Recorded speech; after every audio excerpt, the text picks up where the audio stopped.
السلام علیکم ورحمۃ اللہ وبرکاتہ۔ دوستوں، درس قرآن و حدیث صرف 10 منٹ میں آپ سمجھ سکتے ہیں کہ اللہ ہمیں قرآن میں کیا پیغام دے رہا ہے۔ اس درس کو اینڈ تک دیکھیں اور دیگر دوستوں سے بھی شیئر کریں۔ جزاک اللہ۔ الحمدللہ رب العالمین والصلاة والسلام علی سید الانبیاء والمرسلین، اما بعد فاعوذ باللہ من الشیطان الرجیم، بسم اللہ الرحمن الرحیم۔ ناظرین کرام، ایک مرتبہ پھر حاضر ہوئے ہیں سلسلہ درس قرآن لے کر آپ کی خدمت میں۔ امید ہے کہ اب بخیر و عافیت سے ہوں گے۔ اللہ تعالیٰ مجھے اور آپ کو، ہم سب کو، امت محمدیہ کو اپنے حفظ و امان میں رکھے۔ درس کو مکمل طور پر سنیے گا۔ اللہ تعالیٰ مجھے حق بیان کرنے کی توفیق عطا فرمائے اور ہم سب کو اس پر عمل کرنے کی توفیق عطا فرمائے۔ ناظرین کرام، آج ہم سنیں گے سورہ بقرہ کی آیت نمبر 88 اور 79۔ آئیے سماعت کرتے ہیں کہ اللہ تبارک و تعالیٰ نے ان آیت مبارکہ میں ہمارے لیے کیا پیغام دیا ہے۔ بسم اللہ الرحمن الرحیم۔ ترجمہ: اللہ کے نام سے شروع جو نہایت مہربان رحم والا ہے۔ وَقَالُوا قُلُوبُنَا غُلْفٌ بَل لَّعَنَهُمُ اللَّهُ بِكُفْرِهِمْ فَقَلِيلًا مَا يُؤْمِنُونَ۔ ترجمہ: اور یہودیوں نے کہا ہمارے دلوں پر پردے پڑے ہوئے ہیں، بلکہ اللہ نے ان پر لعنت کی ہے ان کے کفر کے سبب، تو ان میں تھوڑے ایمان لے کر آئے۔ فَقَلِيلًا مَا يُؤْمِنُونَ، تو تھوڑے سے لوگ ایمان لے کر آئے۔ قلوب، ناظرین کرام، دل کو کہتے ہیں، اور غلف کا معنی پردہ ہے۔ قلوبنا، ہمارے دل، ہمارے دلوں پر غلف پردے ہیں۔ یہودیوں نے مذاق اڑانے کے طور پر کہا تھا کہ ہمارے دلوں پر پردے پڑے ہوئے ہیں۔ ان کی مراد یہ تھی کہ حضور اقدس صلی اللہ تعالی علیہ وآلہ وسلم نے کی ہدایت ان کے دلوں میں نہیں پہنچتی۔ انہوں نے مذاق کیا حضور علیہ السلام سے، اور ان کے مراد کیا تھی یہاں پر کہ ہم تک آپ کی ہدایت ہمارے دلوں تک نہیں پہنچتی۔ اللہ تعالی نے اس بات کا رد فرمایا کہ یہ جھوٹے ہیں۔ اللہ نے دلوں کو فطرت پر پیدا فرمایا اور ان میں حق قبول کرنے کی صلاحیت رکھی ہے۔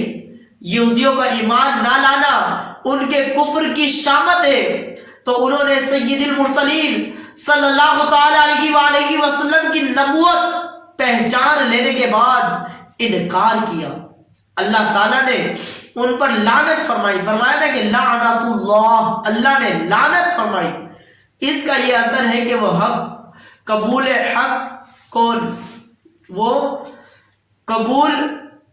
حق کی نعمت سے محروم ہو گئے۔ بالکل وہ یہ کہنا چاہ رہے تھے حضور سید عالم صلی اللہ علیہ وسلم کو مذاق کے طور پر کہ آپ کی ہدایت ہمارے دلوں پہ اثر نہیں کر رہی۔ اللہ تعالیٰ نے خوب جواب دیا اس کا، فرمایا کہ محبوب، یہ جھوٹے ہیں لوگ۔ اللہ تعالیٰ نے دلوں کو فطرت پر پیدا فرمایا ہے اور ان میں حق قبول کرنے کی صلاحیت ہی نہیں ہے۔ ایسے لوگ جو ہے حضور سید عالم جانے کائنات محمد عربی صلی اللہ تعالی علیہ وآلہ وسلم سے خطاب کلام کیا کرتے تھے۔ آج بھی ایسے لوگ ہیں کہ جنہیں کے دلوں پر عظمت رسالت سمجھنے سے پردے پڑے ہوئے ہیں، جو حضور سید عالم صلی اللہ تعالی علیہ وسلم کو نہیں سمجھتے، حضور کی ذات کو نہیں سمجھتے، بے باک زبان سے بول دیتے ہیں، تو ان کو جو ہے اپنی زبان کو لگام دینی چاہیے، اپنی زبان کو اپنے اختیار میں رکھنا چاہیے۔ جو زبانیں حضور پر بھونکتی ہیں وہ کبھی سلامت نہیں رہتی۔ اللہ تعالیٰ مجھے بھی ان باتوں پر عمل کرنے کی توفیق عطا فرمائے اور ہماری نسلوں میں سے کسی کو بھی گستاخ رسول پیدا نہ فرمائے۔ آئیے سورہ بقرہ کی آیت نمبر 79 سماعت کرتے ہیں۔ وَلَمَّا جَاءَهُمْ كِتَابٌ مِّنْ عِندِ مصدق لما معهم وكانوا من قبل يستفتحون على الذين كفروا فلما جاءهم ما عرفوا كفروا به فلعنة الله على الكافرين. ترجمہ: اور جب ان کے پاس اللہ کی وہ کتاب آئی جو ان کے پاس موجود کتاب کی تصدیق کرنے والی ہے، اور اس سے پہلے یہ اس نبی کے وسیلے سے کافروں کے خلاف فتح مانگتے تھے، جب ان کے پاس وہ جانا پہچانا نبی تشریف لایا تو ان کے منکر ہو گئے. تو اللہ تعالیٰ کی لعنت ہو اور انکار کرنے والوں پر، اللہ کی لعنت ہو انکار کرنے والوں پر. مصدق ناظرین کرام، تصدیق کرنے والی، اس کا معنی ہے تصدیق کرنے والی. قرآن پاک گزشتہ کتابوں کی جو ہے وہ تصدیق کرنے والی ہے. یہ قرآن مجید فرقان حمید دیگر کتابوں کی تصدیق کرتی ہے کہ وہ کتابیں اللہ تعالیٰ کی طرف سے ہیں، نیز ان کتابوں نے قرآن کے نازل ہونے کی خبر دی تھی. قرآن کے آنے سے وہ خبریں سچی ہو گئی. ما عرفو، جانا پہچانا نبی، اس سے کیا مراد ہے؟ شان نزول امام الانبیاء صلی اللہ تعالی علیہ وآلہ وسلم کی تشریف آوری اور قرآن کریم کے نزول سے پہلے یہودی اپنی حاجات کے لیے حضور پرنور صلی اللہ علیہ وسلم کے نام پاک کے وسیلے سے دعا اور کامیاب ہوتے تھے. اس طرح دعا کرتے تھے: اللہم افتح علینا منصور بالنبی الامی، یا رب ہمیں نبی امی کے صدقے میں فتح اور نصرت عطا فرما. اس آیت میں یہودیوں کو وہ واقعہ یاد دلایا جا رہا ہے کہ پہلے تم ان کے نام کے طفیل دعا مانگتے تھے، جب وہ نبی تشریف لائے تو تم اس کے منکر ہو گئے ہو. یہ کیا بات ہے؟